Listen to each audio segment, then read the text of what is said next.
Hello everyone, मैं सुमित आपका स्वागत करता हूं मेरे चैनल ज्ञान बख्शी पे। उम्मीद करते हैं आप सब ठीक होंगे। आज की इस वीडियो में हम स्पेशली बात करेंगे सिलेंडर्स को लेकर। सिलेंडर्स, यस, आपने सही समझा। सिलेंडर बहुत जगह हम लोग इस्तेमाल करते हैं, घर पे भी इस्तेमाल करते हैं, पर एक्चुअली अभी जो हम मेंसुरेशन 3D में बात करेंगे वो सिलेंडर होगा एकदम परफेक्ट शेप का, जिसका फॉर्मूलाज हमको एग्जैक्टली पता होगा। तो हम दो सिलेंडर्स देखेंगे इसमें, एक होगा सॉलिड सिलेंडर और एक होगा हॉलो सिलेंडर। सॉलिड सिलेंडर का भी मैं फॉर्मूला एक्सप्लेन कर दूंगा और हॉलो का भी, तो काइंडली वीडियो को पूरा देखिएगा। चलिए शुरू करते हैं।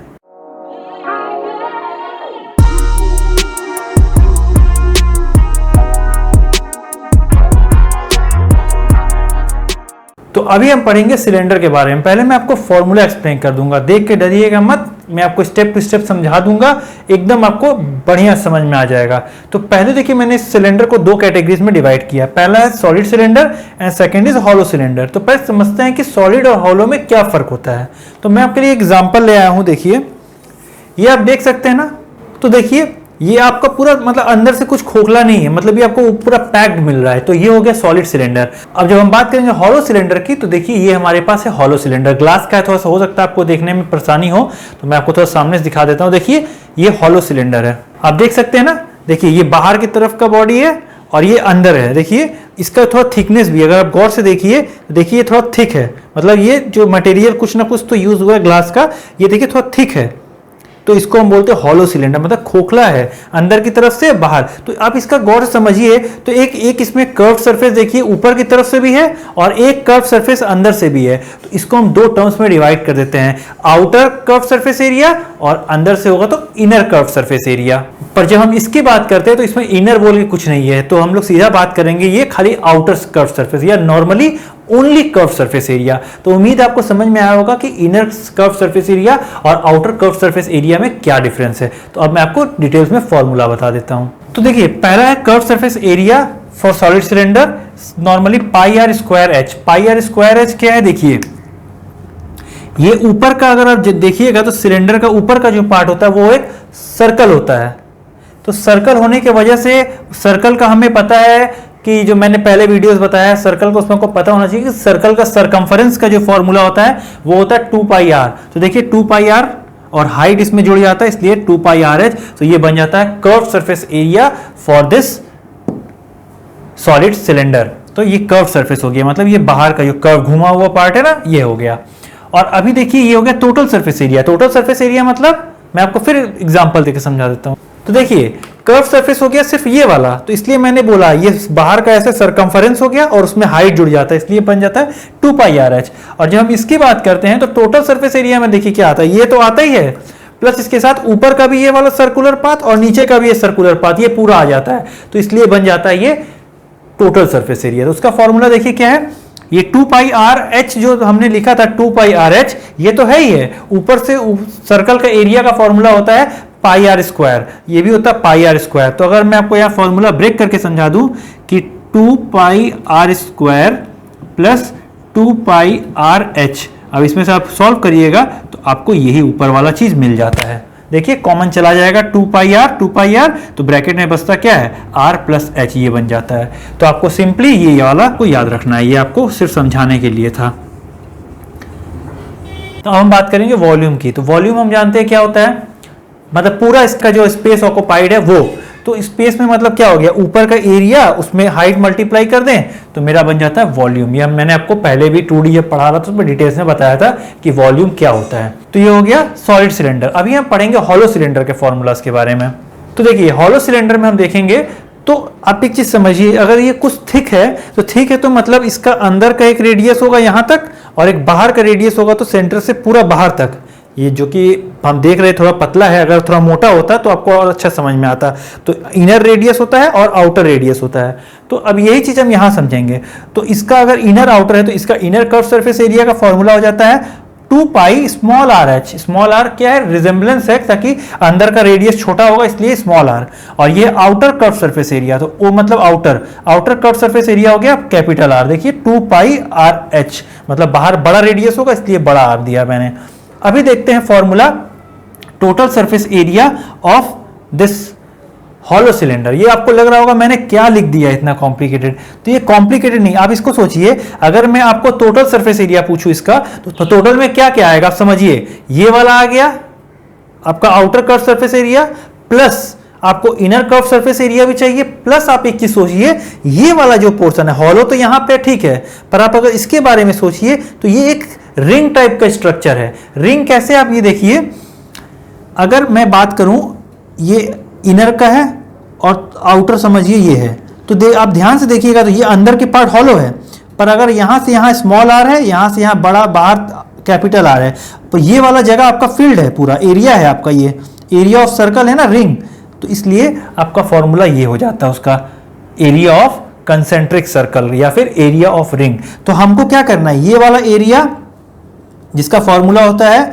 पाई ब्रैकेट के अंदर में और R square minus R square ये होता है, पर अगर आप देखिएगा तो ये दो जगह पे आपका, ये बाहर में भी एक है, मतलब ऊपर की तरफ भी है और नीचे की तरफ भी है, तो इसके सामने हम 2 मल्टीप्लाई कर दे तो मतलब दोनों ऊपर नीचे का बन जाता है, मतलब ये ऐसे है और एक समझिए ऊपर की तरफ ऐसे है और आपका सिलेंडर ऐसे बनता है। तो देखिए आपको ये वाला सरफेस एरिया, ये वाला आपका एरिया दोनों ऐड हो गए तो हम लोग 2 लिख सकते हैं मल्टीप्लाई। तो ये देखिए क्या लिखा मैंने, ये हो गया area of concentric circle plus ये वाला curve surface area of outer portion और ये हो गया इनर पोर्शन, तो आपका बन जाता है टोटल। टोटल का मतलब ये सब ऐड करना है, तो आउटर प्लस इनर प्लस ये सर्कल ऊपर का, ये सर्कल नीचे का, इसका एरिया हमने ऐड करके ये मिलता है। अभी लास्ट हम देख लेंगे वॉल्यूम का फॉर्मूला। वॉल्यूम देखिए बहुत ही सिंपल है, ये वॉल्यूम ऑफ आउटर मतलब बाहर वाला के लिए है पूरा वॉल्यूम, ये इनर वाला के लिए है, और दोनों को माइनस कर दे तो ये इसका कितना मटेरियल वॉल्यूम यूज हुआ है वो आपका निकल जाता है इससे। तो उम्मीद है आपको फॉर्मूला समझ में आया होगा। आप वीडियो को फिर से 2-3 बार देख लीजिएगा तो आपको पक्का है कि डिटेल्स में अच्छे समझ में आ जाएगा। तो अभी हम बेसिक सा कुछ एग्जांपल यहाँ पे ही मैं बता देता हूँ आपको। देखिए मान लीजिए यहाँ पे रेडियस कुछ दे दिया है 7 सेंटीमीटर का और हाइट मान लीजिए दे दिया है कुछ 21 सेंटीमीटर का। अभी बोल दिया आपसे ये सब निकालो, तो ये कैसे निकालेंगे, देखिए 2 इंटू पाई का वैल्यू होता है 22/7 इंटू आर दिया हुआ है आपका 7 और हाइट दिया आपका 21। तो देखिए 7 कैंसिल हो जाएगा, फिर आपको ये मल्टीप्लाई करना है, आपका कितना आएगा, तो आपका आ जाए 924 सेंटीमीटर स्क्वायर। ये देखिए आपका आंसर हो गया। अभी देखिए अगर आपसे पूछा जाए टोटल सरफेस एरिया तो इसमें से ही आएगा। फॉर्मूला में आप पुट कर दीजिए 2 इंटू 22/7 इंटू आर आपका दिया हुआ 7 और ब्रैकेट के अंदर फिर 7 प्लस 21। तो देखिए यहाँ 7 कैंसिल हो जाता है तो ये बन जाता है 44 इंटू 21 प्लस 7 28। ये मल्टीप्लाई करेंगे तो आपका आएगा 1232 सेंटीमीटर स्क्वायर। ये हो गया आपका आंसर। अभी आपका पूछा जाए अगर वॉल्यूम, तो वॉल्यूम हम लोग कैसे निकालेंगे, 22/7 इंटू आर कितना है आपके पास 7 है, तो 7 इंटू 7 और इंटू 21। तो देखिए ये 7 और 7 कैंसिल हो जाएगा, फिर यहाँ पे आपका आंसर आ रहा है 3234 सेंटीमीटर क्यूब। ये हो गया आपका इसका आंसर। याद रखिएगा वॉल्यूम क्यूब्स में होता है, क्यूबिक यूनिट, एरिया जो होता है आपका वो होता है स्क्वायर यूनिट। तो ये उम्मीद है आपको समझ में आया होगा। अभी मैं आपको अगले एग्जांपल की तरफ ले चलता हूँ। तो अगला सम्स में हमें दिया गया है एक पेपर, इस तरह का एक पेपर है, इसको हम पूरा एक बार ऐसे फोल्ड करके एक सिलेंडर बना सकते हैं। देखिए आप एक सिलेंडर बन जाएगा इस तरह से। तो क्वेश्चन ने पूछा है कि आपको इस सिलेंडर का वॉल्यूम निकालना है। मान लीजिए हॉलो नहीं, ये सॉलिड सिलेंडर है, हमको इतना समझना है, सिर्फ सॉलिड सिलेंडर बन रहा है।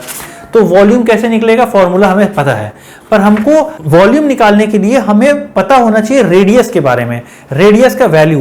पर अब ध्यान दीजिए तो इस क्वेश्चन में रेडियस कहीं जिक्र नहीं किया है। इंस्टेड सिर्फ उन्होंने बताया है कि इस पेपर का जो लेंथ है वो 22 सेंटीमीटर है और जो ब्रेथ है वो है 16 सेंटीमीटर। अब इसको ही फोल्ड करके हमें बनाना है एक सिलेंडर। तो अब देखिए अगर इसको हम फोल्ड कर रहे हैं तो ये सिलेंडर बनेगा, पर ऊपर वाला पोर्शन आप अगर गौर से देखिएगा तो ये ऊपर का पोर्शन हमें क्या मिल रहा है, एक सर्कल।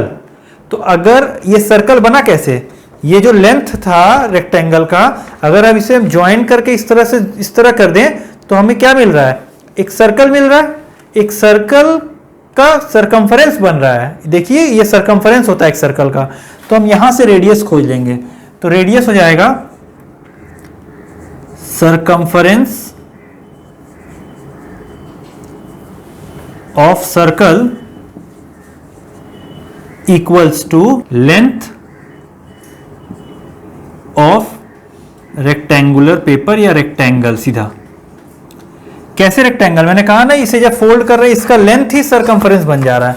तो लेंथ सरकमफरेंस बनने का मतलब यहां पे हो गया, हम लिख सकते हैं सरकमफरेंस का फॉर्मूला होता है 2 pi r equals to length is given as 22। तो हमें निकालना है रेडियस, तो रेडियस यही रह जाएगा और हम यहां लिख सकते हैं 22 बाई, देखिए 2 नीचे आ जाएगा, इनटू पाई भी नीचे आ जाएगा। तो पाई यहां से हम हटा देते हैं, डायरेक्टली लिख देते हैं 22/7। अभी बाई 7 भी यहां से हटकर चला जाएगा ऊपर। तो देखिए यहाँ पे क्या आ रहा है हमारे पास, ये यहाँ पे हमारा आ रहा 7/2। अब हम इसे इस तरह से छोड़ देंगे, फ्रैक्शन में, डेसिमल में नहीं ले जाएंगे। हमारे पास रेडियस आ चुका है। अभी हमें क्या निकालना है, आप देखिए अभी हमें पूछा गया है वॉल्यूम निकालना है, मतलब ये जो सिलेंडर बन रहा है इसका वॉल्यूम निकालना है। तो वॉल्यूम का फॉर्मूला होता है डायरेक्टली πr²h। तो अभी देखिए पाई का वैल्यू हो गया 22/7 इंटू आर हो गया 7/2 इंटू 7/2 इंटू एच क्या होगा सोचिए, ये अगर विड्थ है मतलब ब्रेथ है, यही ब्रेथनेस का हाइट हो गया, तो हो जाएगा सीधा 16। तो देखिए यहाँ से 7 कैंसिल हो गया एक बार, यहाँ से 2 2 4 4 4 16। अभी देखिए हमारे पास कितना आ रहा है मल्टीप्लाई करके, ये हो गया 22 इंटू 4 88 इंटू 7 करेंगे तो आपका पास आ जाएगा 616 सेंटीमीटर क्यूब। ये आपका हो गया आंसर। तो है सम्स बहुत इजी, पर ये लॉजिकल है। अगर आपको ये लॉजिक नहीं समझ में आएगा तो आपकी कैलकुलेशन भी तो दूर का बात है, आप यही नहीं कर पाइएगा कि सरकमफरेंस से रेडियस कैसे निकालना है। तो इट्स वेरी इंपॉर्टेंट। अभी हम लास्ट एक टाइप का सम देखेंगे हॉलो सिलेंडर का, जो आपको अच्छे समझ में आ जाएगा। तो लास्ट सम आज सिलेंडर के लिए, तो ये आप देख रहे होंगे, इसमें आपका दिया हुआ है ये मेटल पाइप है। मेटल पाइप में हाइट दिया हुआ है 77 सेंटीमीटर का, डायमीटर रेडियस नहीं दिया है, याद रखिए डायमीटर दिया है। तो डायमीटर दिया हुआ है 4 सेंटीमीटर अंदर का, इनर डायमीटर। आउटर डायमीटर दिया हुआ है 4.4 सेंटीमीटर। अब क्वेश्चन पूछा गया find inner curve surface area, outer curve surface area and total surface area. तो स्टेप बाय स्टेप हम समझेंगे, पर हमको ये पता है कि जब भी हम इस तरह का सम्स बनाते हैं तो कोई भी फॉर्मूला यूज करते हैं उसमें रेडियस होता है, डायमीटर का कोई काम नहीं है। तो हम पहला स्टेप में, मेरा यहां रफ में हम लिख लेंगे इनर रेडियस। रेडियस क्या होता है, हाफ ऑफ द डायमीटर। सो सीधा हो जाएगा 4/2 मतलब 2 सेंटीमीटर। और सिमिलरली अगर हम करें outer radius, so outer radius क्या हो जाएगा 4.4/2 मतलब 2.2 सेंटीमीटर। इतना इंफॉर्मेशन हमें पता चल गया। अब पहला क्वेश्चन पे जाएंगे हम, इनर कर्व सरफेस एरिया निकालना है हमें। तो inner curved surface area equals to 2 pi RH। देखिए मैंने स्मॉल r से डिनोट किया है क्योंकि इनर रेडियस पहले हम निकाल रहे हैं इनर, तो इनर में तो छोटा होता है इसलिए मैंने स्मॉल r यूज किया है। फिर इसको वैल्यू सब्स्टिट्यूट करें तो 2 into 22/7 into radius is given as 2, so 2 into height is 77 लिख दिया मैंने। अभी देखिए यहाँ पे 7 से ये कैंसिल हो जाएगा, 11 हो जाएगा और अभी हम इसको मल्टीप्लाई कर देंगे। तो मल्टीप्लाई करने के बाद आ रहा है आपका 968 सेंटीमीटर स्क्वायर। ये हो गया आपका आंसर। अभी हम देखेंगे outer curved surface area. Formula है 2 पाई कैपिटल RH। क्यों, क्योंकि हम जानते हैं ये बड़ा होगा इसका रेडियस यहां से यहां तक, इसलिए कैपिटल R यूज करते हैं। फिर 2 इंटू 22/7 इंटू रेडियस हमारे पास है देखिए 2.2, सो 2.2 इंटू हाइट 77 है। हम क्या करेंगे यहाँ से पॉइंट को हटाकर नीचे में बाई 10 लिख देते हैं। अभी देखिए ये कैंसिल हो जाएगा 11। फिर क्या करना है हमें, बेटर होगा हम इस 10 को कुछ भी ना करें, इसको ऐसे ही रहने दें। पहले हम इनको मल्टीप्लाई कर लेते हैं, बाकी लास्ट में पॉइंट लास्ट की तरफ से एक नंबर के बाद बैठा देंगे। तो ये आपका मल्टीप्लाई के बाद आ रहा है 1064.8 सेंटीमीटर स्क्वायर। ये हो गया आपका दूसरा आंसर। अभी आपको निकालना last total surface area. So total surface area, now इसका फॉर्मूला मैंने आपको जब फॉर्मूला समझा रहा था तो बताया था किस तरह से होता है। तो इसको हम लोग क्या करेंगे, inner curve surface area outer curve surface area add कर देंगे, बट अभी हमने ये जो पोर्शन आपको दिख रहा होगा ना, ये शेडेड वाला ऊपर भी है और नीचे भी है, इसका हमने अभी तक निकाला नहीं एरिया। तो हम क्या करेंगे, पहले इसको ऐड कर लेंगे, 968 प्लस 1064.8 प्लस अभी वो कंसेंट्रिक सर्कल वाला फॉर्मूला लगाना है, 2 इंटू 22/7 इंटू ब्रैकेट के अंदर में 2.2 होल स्क्वायर माइनस 2 का होल स्क्वायर। इसको हमको कैलकुलेट करना है। तो कैलकुलेशन के बाद देखिए क्या आएगा, ये वाला ऐड करके हमारे पास आ रहा है 2032.8 प्लस यहाँ देखिए कैसे कैलकुलेशन होगा, थोड़ा सा समझने वाला चीज है। यहाँ आ रहा है आपका 44/7, अब ब्रैकेट वाला जो है उसमें देखिए कैसे आएगा 22, मतलब 2.2 है, हम मानते 22 है। सो 22 का स्क्वायर कितना होता है 484। सो देखिए 484, तो अभी देखिए एक नंबर के बाद पॉइंट है, जब मल्टीप्लाई करिएगा तो ये बन जाएगा 4.84। फिर है ये 2 का स्क्वायर कितना होता है 4, तो हमें 4 को सब्ट्रैक्ट कर देना है यहाँ से। तो हमारे पास माइनस करने के बाद कितना आ रहा है, सिर्फ बच रहा है 0.84। तो यहाँ पे हम लिख देंगे 0.84। तो अभी देखिए ये हम यहाँ से पॉइंट हटा के नीचे लिख सकते हैं ना बाई 100।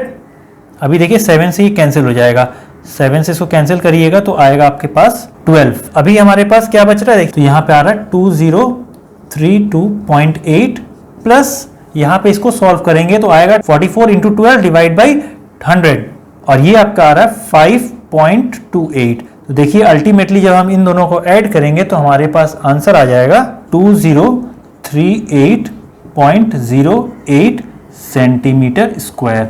ये हो गया आपका फाइनल आंसर। देखिए थोड़ा सा कैलकुलेटिव था सम्स, पर ये मुश्किल नहीं है।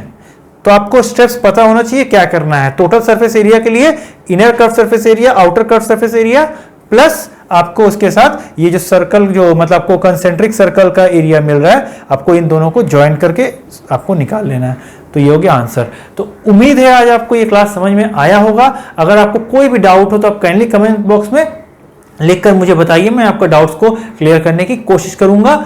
और अगर ये वीडियो आपको लगता है कि शेयर करना चाहिए ताकि दूसरों का हेल्प हो सके तो काइंडली इसे शेयर कर दीजिए, लाइक कर दीजिए। अगर आप चैनल पर नए हैं तो सब्सक्राइब भी कर दीजिए।